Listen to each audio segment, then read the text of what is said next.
तो ताजमहल के निर्माण में राजपूत वास्तुकला, फारसी वास्तुकला, मुगल वास्तुकला, भारतीय वास्तुकला, इन सब का सम्मिश्रण है और इनके सबके सामंजस्य है। इस वास्तुकला में सबके तत्व दिखाई देते हैं, सब शैलियों का सम्मिश्रण दिखाई देता है, कंपोजिशन दिखता है। तो कहीं ना कहीं इसमें आप बाइनरी नहीं कह सकते कि मुगल स्थापत्य कला का प्रतिनिधित्व करता है, बल्कि भारत में जितनी वास्तुकला प्रचलित थी उन सब का प्रतिनिधित्व कहीं ना कहीं ताजमहल करता है।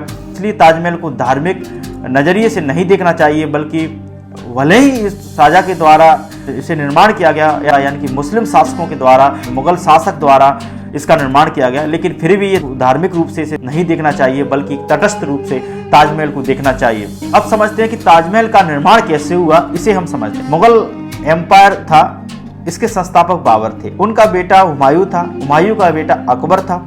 अकबर ने संपूर्ण मुगल साम्राज्य का विस्तार किया गया, बहुत से युद्ध लड़े। इस प्रकार जो मुगल साम्राज्य के विस्तार में जिस प्रकार अन्य मुगल शासकों ने जो मेहनत की, युद्ध लड़े, उतने युद्ध जहांगीर और शाहजहां ने नहीं लड़े, क्योंकि इनको जो मुगल साम्राज्य विरासत में मिला। बाबर जब भारत में आया तो भारत में उसने 4 युद्ध लड़े, जिसमें पानीपत का युद्ध है, चंदेरी का युद्ध है, खांडवा का युद्ध है, घाघरा का युद्ध है, और उसने लोधी वंश से युद्ध लड़ा, राजपूतों से युद्ध लड़ा, अफगानों से युद्ध लड़ा। इन बड़े बड़े शासकों से जो भारत में रूल कर रहे थे उनसे युद्ध लड़ा। बस उसकी विजय का कारण यह था कि उसकी सेना के पास तकनीक थी, और दूसरा गोला बारूद का सबसे पहले उसने प्रयोग किया गया, गोला बारूद का फौज में युद्ध लड़ने में। तो इस तरीके से वो जीतने में सफल हुआ। भारतीय जो शासक थे, राजपूत थे, लोधी वंश के शासक थे, वो कहीं ना कहीं गोला बारूद से परिचय नहीं थे। अकबर ने भी बहुत सारे युद्ध लड़े और बहुत सारी नीतियां अपनाई, राजपूतों से संबंध बनाए, वैवाहिक संबंध बनाए, धार्मिक सहिष्णुता की नीति अपनाई। तो उसने भी कहीं ना कहीं युद्ध लड़े और फिर हो गई 50 साल तक राज किया,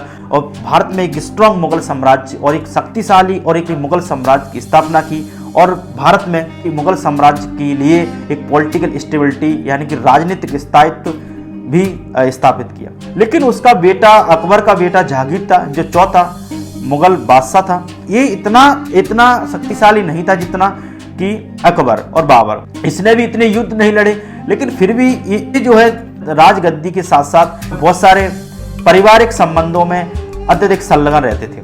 ऐसा नहीं है कि जहांगीर के समय युद्ध नहीं हुए और जहांगीर ने जो मुगल साम्राज्य का विघटन कर दिया, ऐसा नहीं, वो भी शक्तिशाली था। लेकिन ये नूरजहां से अत्यधिक प्रेम करते थे और कला से बहुत प्रेम करते थे, कला के अत्यधिक प्रेमी थे और संगीत के बड़े प्रेमी थे। जहांगीर के काल में मुगल चित्रकला का इतना विस्तार हुआ, इतनी चित्रकला का विस्तार हुआ, जहांगीर के काल को जो है मुगल चित्रकला का गोल्डन एज कहा जाता है, यानी कि स्वर्ण काल कहा जाता है। तो इसी प्रकार जहांगीर के बेटे शाहजहां थे। शाहजहां जब 1628 में राजगद्दी पर बैठा, मुगल साम्राज्य की राजगद्दी पर बैठा, और 1658 तक राजगद्दी पर बैठता है, लगभग 30 साल तक राजगद्दी पर बैठता है। शाहजहां भी जो है कला के प्रेमी थे, संगीत के प्रेमी थे, और मुगल साम्राज्य में तो विस्तार चाहते थे और मुगल साम्राज्य का विस्तार तो करना ही चाहते थे, और उसको मुगल साम्राज्य को बाहरी आक्रमणों से सुरक्षा करना तो चाहते थे। लेकिन इसके साथ ही वो अपना राजगद्दी से ध्यान बांटने के लिए कला संस्कृति, कला सांस्कृतिक कार्यक्रम, डांस, नृत्य, इनमें भी संलग्न होते थे, इनमें भी शामिल होते थे। अपनी शाहजहां की जो दूसरी पत्नी थी, पहली कंदारी बेगम थी, दूसरी पत्नी थी मुमताज महल बेगम थी।